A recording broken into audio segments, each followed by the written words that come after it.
Surfshark's biggest standout feature is unlimited devices. You can use one subscription on as many devices as you want, which is a real perk if you have a lot of devices in your household.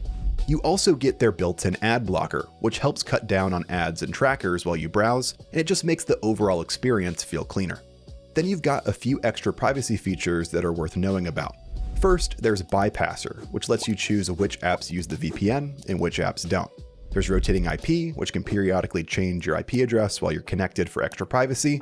And there's dynamic multi-hop, which routes your connection through multiple server locations for extra privacy if you want the highest level of protection. So overall, Surfshark's feature set is strong, and it covers the core stuff most people care about, plus a few extra privacy tools as an added bonus. Next, we need to look at Surfshark's speed performance. With any VPN, you usually see a small drop from your normal internet speed. So the big question here is whether Surfshark's VPN still feels smooth when you're browsing, streaming, and gaming.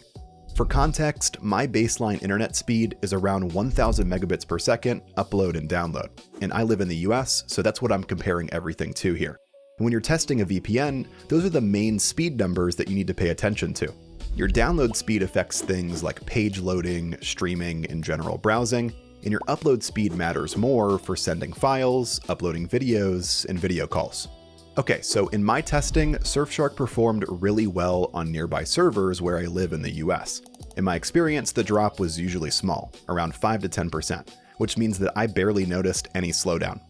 On long-distance servers, the drop is bigger, which is normal with any VPN. I tested a long-distance connection by going from the US all the way to Japan. And in my testing, I saw about a 60 to 70% drop from my normal internet speed. So I did notice some slowdown, but that's expected with any long-distance VPN connection. And even with that slowdown, I think everything felt pretty quick for regular browsing, streaming, and gaming.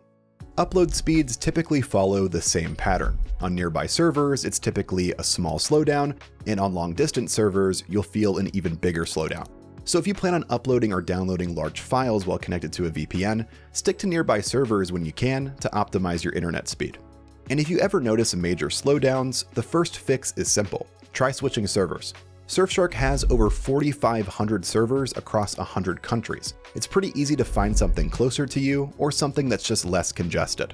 And that big server network is also great for region-locked content because you have tons of locations to choose from. For example, you've got options across North America like the US, Canada, and Mexico, Europe like the UK, Germany, and France, Asia Pacific like Japan, Singapore, and Australia, and then coverage in South America and Africa as well. So overall, speed performance looks really solid, especially on nearby servers. And with the size of Surfshark's server network, you have plenty of options to optimize your connection or switch regions when you need to. Okay, so next let's talk about Surfshark's VPN pricing, and we're going to make sure that you're actually getting a good deal for what you're paying for.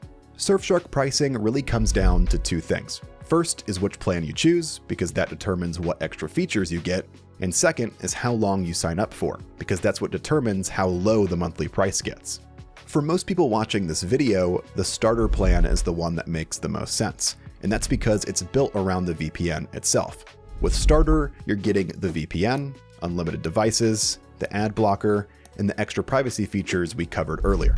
And right now, the best value on the starter plan is the long-term 24-month promo at $1.99 per month. That includes 3 extra months, so you get 27 months of VPN access total. That means you'll pay about $58 after taxes upfront to have a VPN for more than 2 years, which I think is a really good deal. There's also a 12-month promo option, but I personally wouldn't recommend it, and that's because you're paying close to the same price as the long-term 24-month plan. So you're basically shorting yourself out of about a full extra year of VPN access just to save a little more than $10. You'll also see higher tiers like Surfshark 1 and 1 Plus, but those are more about bundled protection, like antivirus and identity-focused add-ons.